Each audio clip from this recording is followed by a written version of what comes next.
Everybody needs to panic. Everybody just go outside, let out a big scream. The unthinkable has happened, ladies and gentlemen. Let's get people in. Welcome all, those of you from Columbus, from Oregon, wherever you are, on the OSU channel, the Big Ten channel, the Oregon channel, the TV channel. I don't care where you are, where you're coming from. We need to have a discussion, people. And I want to hear what you have to say, because for all the Buckeye fans out there, this is an unthinkable that has occurred. Ohio State has lost at home to Oregon 35-28. The first loss at home in 4 years, and the first regular season loss in Ryan Day's head coaching career. And it comes at the hands of a very good Oregon Ducks team. So welcome all. We'll get people funneling in. We're going to have a conversation, ladies and gentlemen. We're having a talk. We're having a talk. We need to have a discussion, because what has happened, what has transpired is insane. I never thought I'd see the day. When you're watching Buckeye football in September, you think to yourself, all right, here, it obviously has nothing related to Oregon or whatnot. But usually when you're sitting watching Buckeye football in September, what are you doing? You lay back. It's noon on a Saturday. You're having a good time. Oh, OSU's up 50-0 after the first two quarters. All right, I can go about the rest of my day. But not this time. There was an OSU game in September that was stressful and nerve-wracking, and that doesn't happen. Hats off to Oregon. Gotta clap for the Ducks. Hell of a win. That's an unbelievable victory for Oregon. The most significant win for the Ducks in quite some time for the football program. That's going to put them in the playoff conversation if they can keep rolling on in the Pac-12. It's possible. We're going to talk about the game, and then we're talking about what this result means for the college football season as a whole, because this is as to date, obviously, this is the most significant result for the college football season.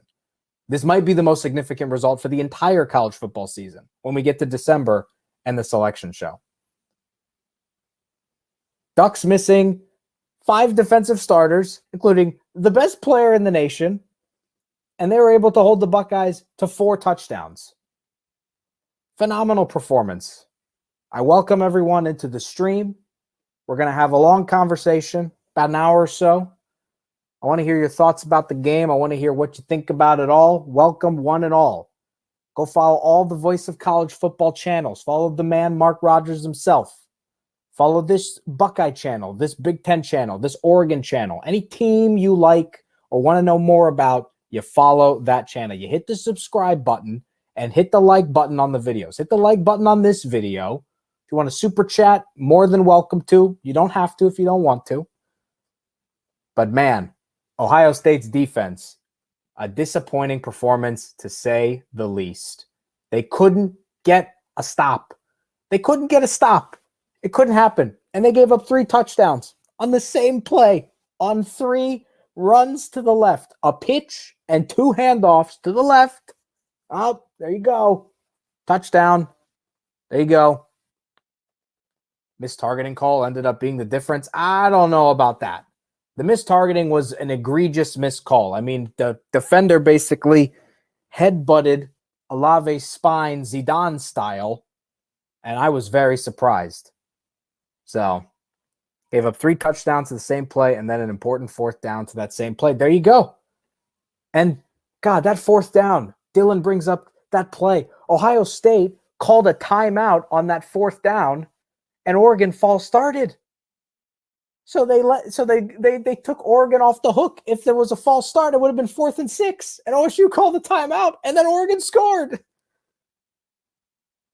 Oh, my God. Yeah, but here's the thing. Freshman quarterback playing in his second game, he played his ass off in the second half. He did great in the second half. He started off slow again. To me, the difference in this game, the defense was not good enough. That's obvious. They couldn't stop him. Can't stop the same play 3 times. That's inexcusable. But the offense was too slow at the start. If the offense played the way they did in the second half and the first half, and we said this last week against Minnesota, it's the same thing. If they started the first half faster, we might be talking about a different ball game. Ohio State had 612 total yards of offense. What was C.J. Stroud's stats? Sure, you could classify them maybe as garbage time because the Buckeyes had to throw the ball a lot, sure. But still, C.J. Stroud, second game, first game at the shoe against a ranked good team who still has a good defense. Yes, they're missing their best players.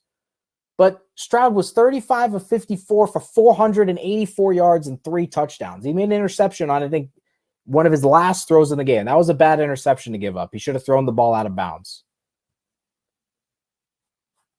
I don't know if we see the second and third strings getting a shot. I think Stroud has the job. Stroud played well again in the second half.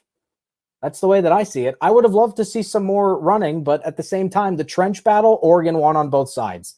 The defensive line was able to hit the offensive line pretty well. There were a couple blitzes that worked for them. And then Oregon offensive line was amazing. They kicked OSU's defensive line's behinds. Phenomenal performance.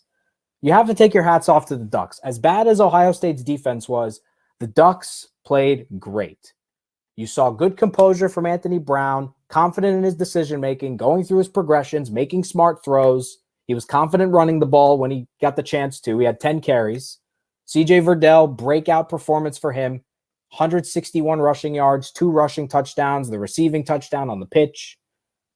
And to come to Columbus and beat the Buckeyes like that with a phenomenal offensive showing throughout the game and consistently keeping the ball, 505 total yards. I mean, from a game perspective, it's a great game. It was a fun game to watch, especially that second half. It's not the offense's fault. No, it's not the offense's fault. No way. They shouldn't have to compensate like for a defense. This is the OSU to Oklahoma. Yeah. The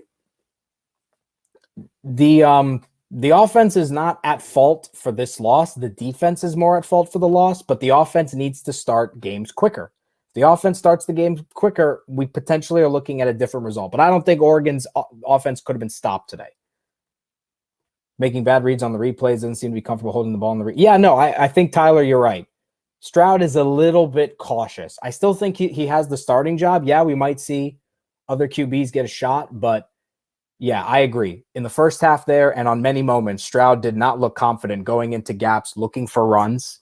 He wasn't doing that a lot in the game. I recall in the first quarter, OSU had a third down near the red zone, and Stroud had, Moses parting the sea lane of space to run through and get a first down, and he didn't run. So needs to have more confidence. I agree. Like we said, he's a freshman, but for a guy that's a freshman, has only played 2 games, and in his 2 college games, he's thrown for 700 or 800 yards combined. He's got 7 touchdown passes. Pretty good. And 28 points for the Ohio State offense is low. So Oregon defense, the Oregon defense played well too. This OSU offense is they're going to score 40, 50 points or something like that. No way, 28. That's it. And 3 of their touchdowns came in the second half. What was the score at halftime? 14-7? Yeah, 14-7 at halftime. 3 touchdowns in the second half, all behind. The Buckeyes never had the lead in this game. Never had the lead. There was a few wide open passes he missed, sure, but the stat line and I think the second half speaks for itself. But quicker starts for the offense for the Buckeyes, and maybe, just maybe, they can salvage the season, because a loss like this, honestly, we'll get to that discussion a little bit later. This might be a loss that potentially ends the Buckeyes' chances of getting to the college football playoff. We'll talk about where that sort of falls into place. I'm really interested in those kind of scenario talks, and this loss for sure really opens the door wide to a lot of different possibilities for how OSU potentially could salvage their season and how Oregon might be on their way to the playoff.